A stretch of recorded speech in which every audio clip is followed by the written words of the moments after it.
that before coming to Rhode Island, I served as the canon to the ordinary in the Diocese of New Hampshire, which is fancy Episcopal talk for assistants to the bishop.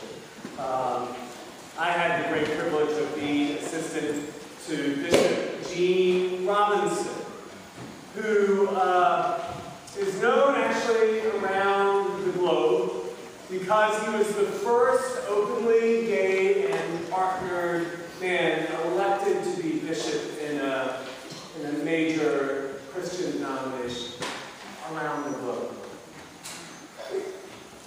And it almost didn't happen.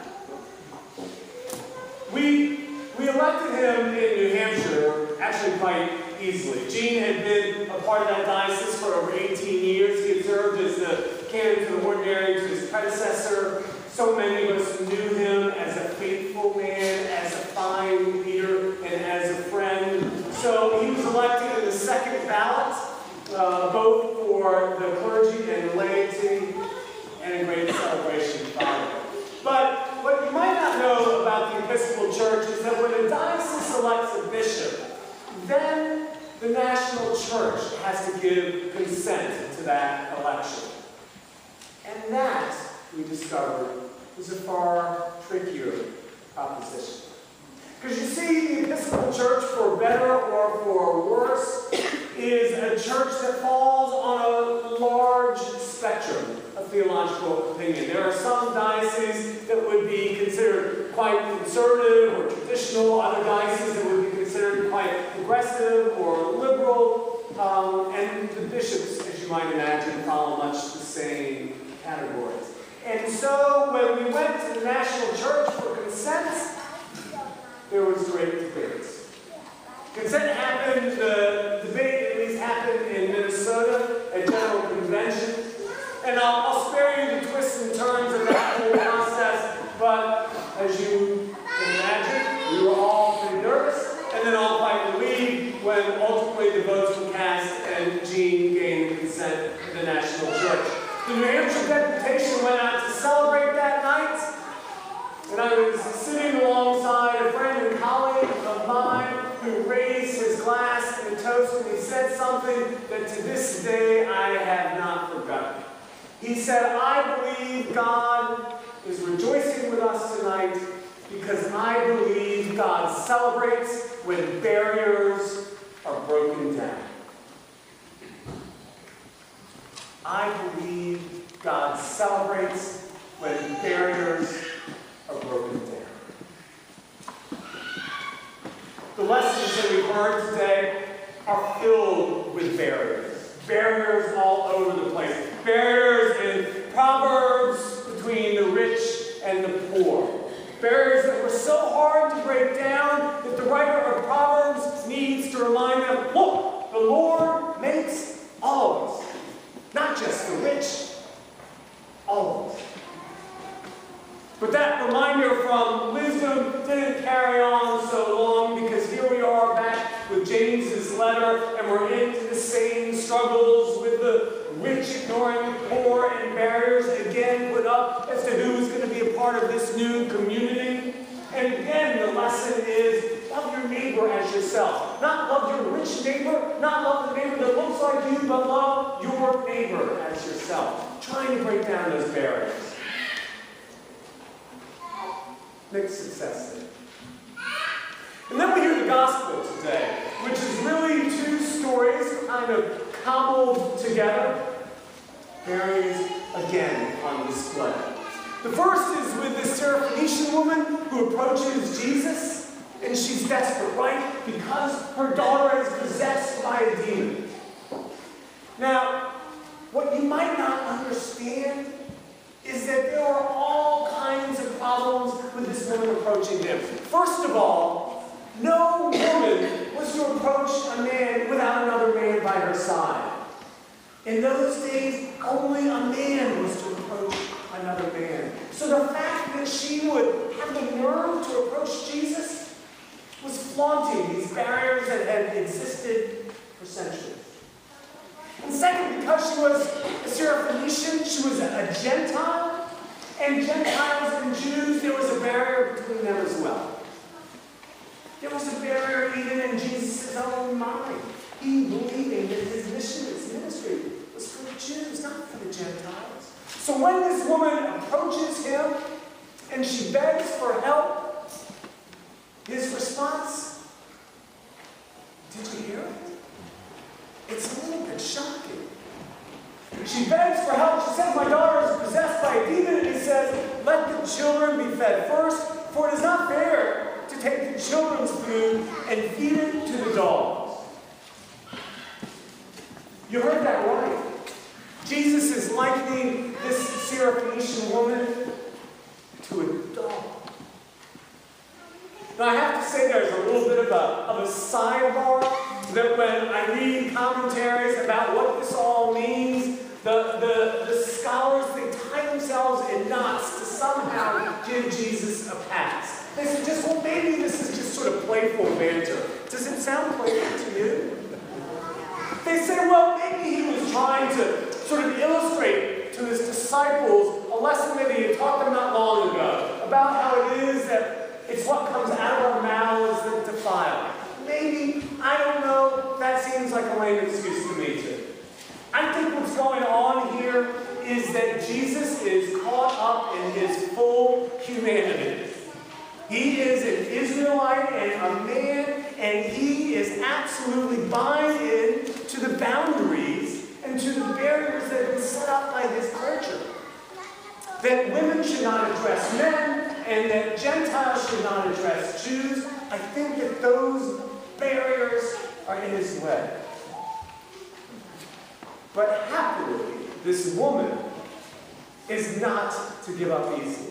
Happily, she says to him, wait a second, sir, even the dogs under the table eat the children's crumbs. She's not going to wrestle with him about how dare you call me a dog, because what she wants is for her daughter to be healed, and so she spars back with him. Even the dogs under the table eat the children's crumbs. And now, Jesus' eyes and ears are open. You'd want to slap him, as that Betsy was saying. And now Jesus' eyes and ears are open. A little bit of irony, because soon he'll go and open someone else's ears. And more importantly, his heart's open too.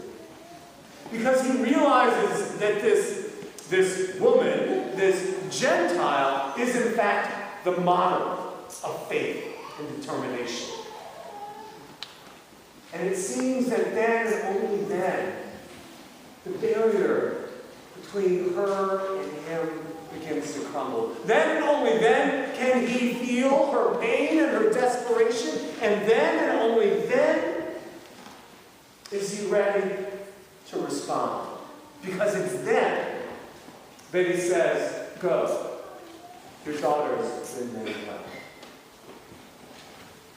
The barrier comes down, and surely God celebrates.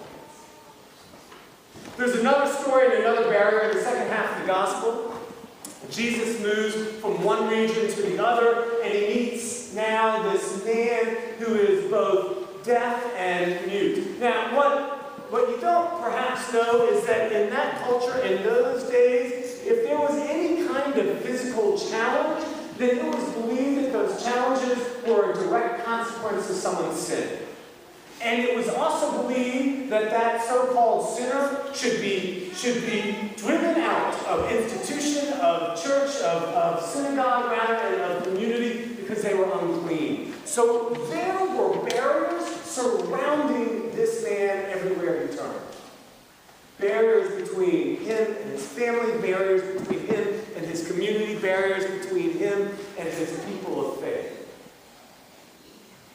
Jesus sees that man now. And he takes him aside, and he puts his fingers in his ears, and he spits in his hand, places his hand on his tongue, and the man now can hear. The man now can speak. And the man now can walk through those barriers that have crumbled. And God celebrates with those barriers that have come down. I believe God celebrates each and every time we are able to break down a barrier. I've always loved this about Jesus, that he seemed to break down barriers, that he seemed to cross boundaries. I've always loved the fact that Jesus went to the people who were on the margins and said, no, now you're in. Come in. I love that he rethought and challenged us to rethink what community was all about. I love that Jesus was a barrier basher. And let me say that as we hear this gospel, as we think about this part of his mission and ministry today, I think we need to remember just what he was about more than ever before. Because I believe today, as our country is becoming increasingly polarized, it seems that we are so quick to characterize people as others. And as soon as we characterize someone as an other, then there's a barrier that goes up in our relationships. Think about it.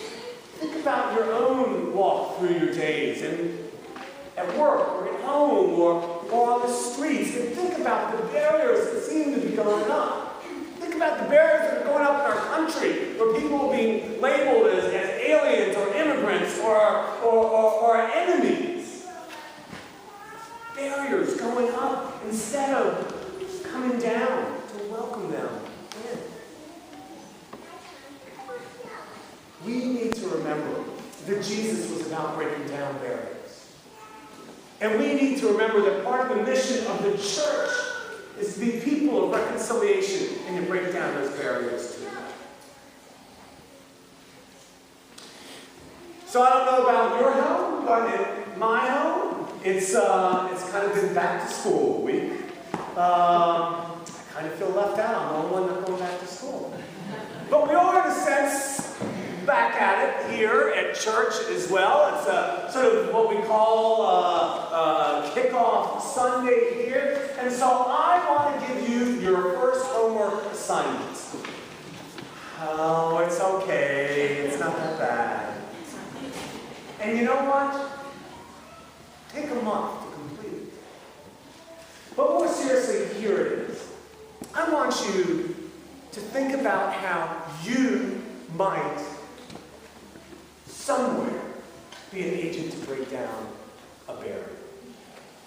A barrier of one kind or another. Maybe it's a barrier between you and another, a barrier that is built of resentment or a grudge or maybe a misunderstanding or maybe no understanding at all, or maybe even fear or bigotry. How can you break down that barrier? If you do, God will surely settle it. Maybe it's a barrier between someone you know and the church. Someone who's been hurt by the church or disappointed by the church. Or who just simply doesn't understand why the church, why God. Maybe there's a barrier there. How can you help break down that barrier and bring that person across the threshold of not only this church, but also this sacred relationship that God holds with all of us? Or maybe it's even a barrier that somehow has appeared between you and our God. For surely those barriers, they pop up from time to time. Sometimes they're again because we feel like God's been absent. Because we don't understand what's happening in our lives. Or because our lives are just busy. Sometimes the biggest barrier that we have is indifference. How can you break down that barrier so that you can be present to God and so that you can hear God say, I have made you too. You are my beloved. I fully believe that each of us can break down the barrier here or there. And that when we do, as my friend and colleague said, God rejoices. God celebrates whenever a barrier comes tumbling down. So that's your assignment. Take it. Pass on it. The choice is yours, of course. remind you of this. Let me remind you of the final line in James's letter. Who wrote, "Faith by itself, if it has no works,